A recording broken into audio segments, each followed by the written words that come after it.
এখন আবার রাজনীতিতে নতুন সংকট। গত 2 দিনে 3টি রাজনৈতিক দল ডক্টর মোহাম্মদ ইউনূসের সঙ্গে বৈঠক করেছে। সেই বৈঠকের পর রাজনৈতিক জট বা জটিলতা সংকট দূর হবার বদলে এমন কিছু বিষয় চলে আসলো, এখানে নিজেদের মধ্যেই রাজনৈতিক দলগুলোই এখন লড়াই করবে, সংগ্রাম করবে। ডক্টর মোহাম্মদ ইউনূস আপাতত নিরাপদ, কারণ তার পক্ষে সমাধান করা খুবই কঠিন। পরস্পর বিরোধী যখন নাকি দাবি উত্থাপিত হয়, তখন এটার সমাধানটা কোথায়? সমাধান তো নেই। এখানে জামাত কালকে বলে আসছে যে প্রশাসন এবং পুলিশের 70 থেকে 80% লোকই বিএনপি, আর বিএনপির বক্তব্য হচ্ছে প্রশাসনের গুরুত্বপূর্ণ পদগুলো জামাত নিয়ন্ত্রণ করছে এবং সেটাই তাদের মূল ক্ষোভ। এই কারণে তারা বলেছে প্রশাসনকে নিরপেক্ষ করার জন্য।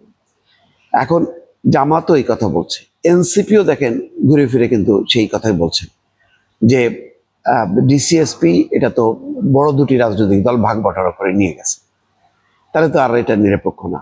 এই অবস্থায় নিরপেক্ষ কিভাবে সম্ভব?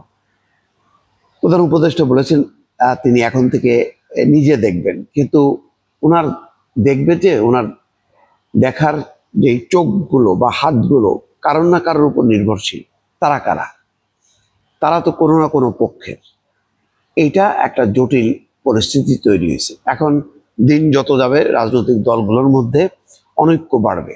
যে পরিস্থিতিটা গত 6 মাস আগে ছিল না, এখন আরো জটিল। 6 মাস গণঅভ্যুত্থানের পর রাজনৈতিক দলগুলোর মধ্যে যেই সহমর্মিতা ছিল, ঐক্য ছিল, দিন যত লম্বা হয়েছে তত বেশি সবাই ক্ষমতার স্বাদ নিতে নিতে তারা মনে করছে যে নির্বাচন হলেই তো বিপদ।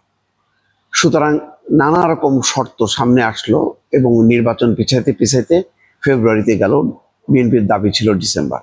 এখন যে জটিলতা, সেই জটিলতা অনুযায়ী প্রশাসন যেভাবেই ইউনূস সাহেব সাজাবেন, হয় বিএনপি না হয় জামাত বলবে যে না এটা ওর পক্ষে গেল, ওরা বলবে এটা ওর পক্ষে গেল।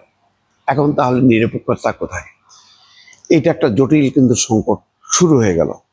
এখানে জামাত বলছে যে ওই উপদেষ্টারা কিছু উপদেষ্টারা প্রধান উপদেষ্টাকে নানা ভুল তথ্য দিচ্ছেন, বিভ্রান্ত করছেন। এই ব্যাপারে প্রধান উপদেষ্টাকে সতর্ক থাকতেও বলছে। জামাতের দাবি বর্তমান অন্তর্বর্তী সরকারের প্রশাসন এবং পুলিশের 70 থেকে 80% লোকই বিএনপির।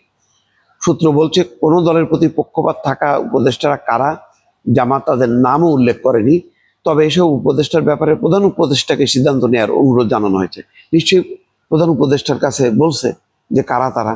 দলটি বলেছে নির্বাচনের আগে সরকারকে নিরপেক্ষতা বজায় রাখতে হবে, সচিবালয়, পুলিশ প্রশাসন, নির্বাচন কমিশন, সচিবালয়ে রদবদল আনতে হবে।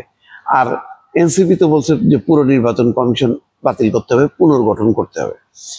সাক্ষাৎ শেষে উপদেষ্টা প্রেস উইং বলেছে জামাতের নেতাদের সঙ্গে আলাপকালে প্রধান উপদেষ্টা আগামী জাতীয় নির্বাচন নিরপেক্ষ এবং সুষ্ঠু করার স্বার্থে প্রয়োজনীয় সব পদক্ষেপ নেওয়ার ব্যাপারে আশ্বস্ত করেছেন।